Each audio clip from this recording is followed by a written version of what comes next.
Pourquoi beaucoup d'héritiers finissent par vendre et pourquoi ce n'est pas un échec? Avant de rentrer dans le vif du sujet, je me présente rapidement. Je suis Audrey Cédric, le dirigeant de l'agence ABD-IMO, société de sous-location et aussi mandataire immobilier. Premier point, culpabilité et héritage immobilier.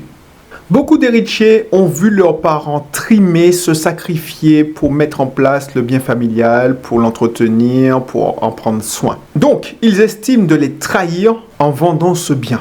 En plus, souvent, ils ont grandi là et ils ont beaucoup de souvenirs d'enfance, d'adolescence. Donc, c'est un crève-cœur de le mettre en vente. Cependant, il y a des moments où l'indivision devient un poison.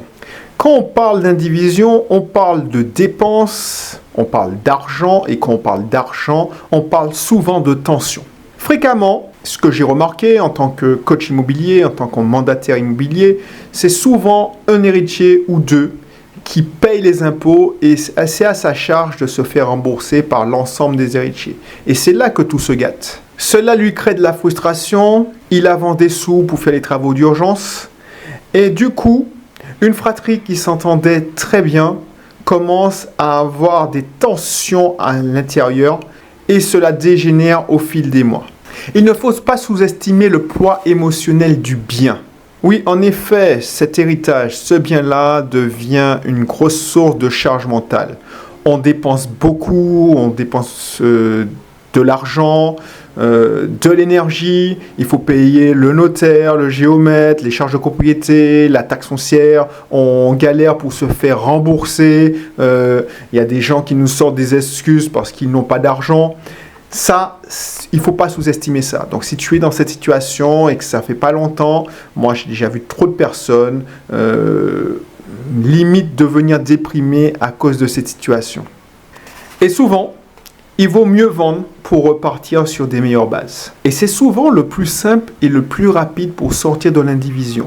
Parce que dès qu'on parle de partage et de soult, ça prend beaucoup plus de temps. Si tout le monde est d'accord pour vendre, ça peut se régler en moins de 6 mois, 1 an. Et tu vois, ça te permettra de partir sur des meilleures bases, profiter d'avoir une source de revenus, pendant que le bien est encore bankable, c'est-à-dire qu'il te rapportera le plus. Parce que plus tu attends, plus il y aura des réparations à effectuer, plus les acquéreurs potentiels vont pouvoir négocier, parce que le bien aura été abîmé par le temps. Enfin, je terminerai par dire que l'immobilier, c'est un outil d'enrichissement, pas une boîte à souvenirs.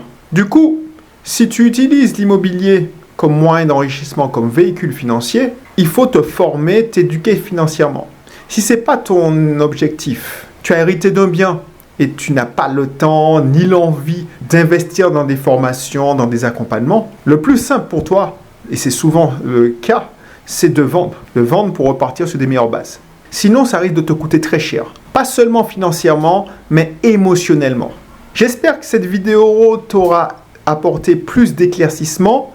En tout cas, si tu veux aller plus loin, n'hésite pas à télécharger, le lien est dans la description, le guide du propriétaire que je propose gratuitement. Tu pourras faire un test pour savoir si c'est le bon moment ou pas de vendre pour toi. Et puis, je te dis à la prochaine vidéo. On se retrouve d'ici là. Porte-toi bien.